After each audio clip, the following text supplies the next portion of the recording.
پیغام ہے نفرت کے پجاریوں کے لیے جو دیش کو ڈیوائیڈ کرنے کی کوشش کر رہے ہیں، لیکن ان کو یہ نہیں پتہ کہ اس دیش کے اندر ہر طرح کے پھول کھلتے ہیں اور یہ دیش بہت بڑا خوبصورت ایک بہت بڑا باغ ہے۔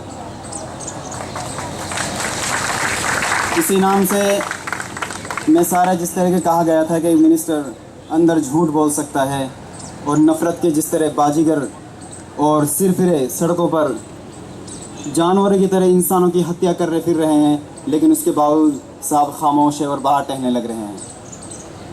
لیکن اس کے لیے میں ایک نظم آپ سب لوگ ایک لیکھ ہے جنید کے تعلق سے میں یہاں آیا ہوں۔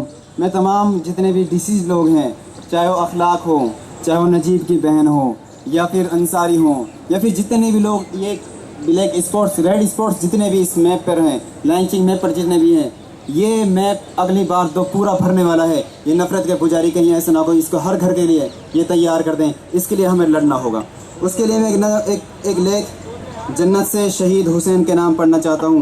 میری پیاری امی جان، السلام علیکم، امید ہے کہ تم خیریت سے ہوگی، اللہ کرے ہمیشہ خیریت سے رہو۔ عرض تحریر یہ ہے، ماں میں اپنی اصل گھر یعنی جنت پہنچ گیا ہوں۔ تم نئے کپڑوں میں دیکھنا چاہتی تھی نا، تو دیکھو بالکل نئے کپڑوں میں ملبوس ہوں۔ تم کپڑے خریدنے کے لیے دلی بھیجا تھا، مگر قسمت جنت لے آئی اور میں یہاں بہت اچھے جوڑے خرید رہا ہوں۔ ماں، میں یہاں بہت خوش ہوں، یہاں بھیڑ کا ڈر نہیں رہتا، نہ یہاں بھید بھاؤ ہے، یہاں جنت کے باغوں میں ٹہل رہا ہوں، میوے کھا رہا ہوں، اور ہاں یہ تو میں بھول ہی گیا تھا، شہداء کے ساتھ عید کی خوشیاں بھی منا رہا ہوں۔ میرے ساتھ محسن شیخ سے لے کر میرا انصاری تک سب دائمی عیش کی زندگی گزار رہے ہیں، مگر ماں مجھے تمہاری بہت یاد آ رہی ہے، زخمی بھائی بھی یاد آ رہے ہیں۔ بھیڑ نے ہمیں مارنے کے لیے چاقو سے کیا تھا، مگر دیکھو نا ماں سب کچھ الٹا سا ہو گیا، میں تو ہمیشہ کے لیے زندہ ہو گیا۔ مگر ماں افسوس ہے اس بات کا کہ آج تم نئے کپڑے نہیں پہنو گی، عید کے دن سوئیاں نہیں کھاؤ گی، آج پہلی عیدوں کی طرح چہرے پر خوشیاں بھی نہیں ہوگی، آج تم عورتوں کو دیکھ کر بہت مغموم بھی ہوں گی کیونکہ میں نظروں سے غائب ہو گیا۔ آج تمہارے ہاتھ کی سوئیاں کون کھائے گا، آج نئے کپڑے کون پہنے گا، تمہارے سامنے آ کر دل خوش کرے گا، آج گھر میں شرارت کون کرے گا۔ تم نے نئے کپڑے لینے اس لیے بھیجا تھا کہ میں نئے کپڑے میں خوبصورت سا دلہا لگوں، مگر کیا کروں ماں، ان نفرت کے پجاریوں نے مجھے کہاں پہنچا دیا۔ یہ حسرت رہ جائے گی، تم مجھے نئے کپڑوں میں دلہا سے نہیں دیکھ سکو گی۔ ہاں گھبرانے کی بات نہیں، میری شادی بھی ہوگی، جب تم دیکھو گی بہت خوش دیکھو گی۔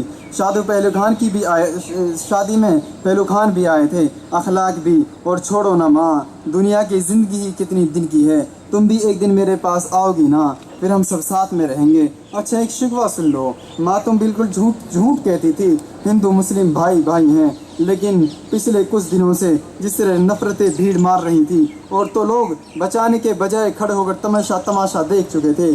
چاقو کہاں مارا جا رہا ہے، مدد کے لیے آواز دی مگر کوئی نہیں آیا، اور تو اور یہ خاموش تماشائی میری ویڈیو بنا رہے تھے۔ کیا کوئی بھائی اپنے بھائی کو مارتا دیکھ کر خاموش رہتا ہے اور ویڈیو بناتا ہے؟ ماں خدا کے واسطے اب یہ جھوٹ کسی سے نہیں بولنا، سرکار ہماری مدد کرے گی، تم تو دیکھ رہی ہو نا کس طرح مودی جی ایک لفظ نہیں بولا۔ ہاں یہ افواہ بھی مت پھیلانا کہ ملی و سیاسی قائدین ہمارے محافظ ہیں، تم کو سب معلوم ہے، بعض قائدین اعتکاف میں بیٹھے ہیں اور بعض افطار پارٹی میں مشغول ہیں، اور بعض تو سیلفی کے چکر میں سیاسی گلیاروں کے چکر کاٹ رہے ہیں، اسی کو وہ عین کار ثواب بھی سمجھتے ہیں، اس لیے تو اخبار کی جینت بنتے ہیں، مگر کسی کو بھی نہ ہماری فکر ہے نہ تمہاری فکر ہے، کیونکہ میں انسان نہیں تھا، کیونکہ تم انسان کی ماں نہیں ہو۔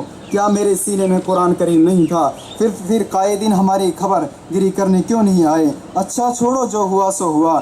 ہاں مگر ایک بات تم سچی کہتی تھی، خدا کے سوا کوئی کسی کا نہیں ہوتا۔ آج بھی دیکھو نا، اللہ کی رحمت کے سائے تلے مظلومین کے ساتھ بیٹھ کر آرام کر رہے ہیں، ہمیں کوئی پاکستانی کہہ کر بھاگ بھی نہیں رہا، اور نہ کوئی ترچھی نظروں سے گھور رہا ہے۔ پہلو خان کو ان کی بوڑھی ماں بہت یاد آ رہی ہے، اس لیے وہ تھوڑا غمگین ہے، اور تھوڑی سی غمزیدگی اخلاق چاچا کے چہرے پر بھی ہے، کیونکہ ان کو ان کی بیوہ یاد آ رہی ہے، اولاد کی یاد آ رہی ہے۔ شاید سیف اللہ تو اپنے باپ سے بہت زیادہ ناراض ہیں۔ تمہیں معلوم ہے کون ہے سیف اللہ؟ وہی جسے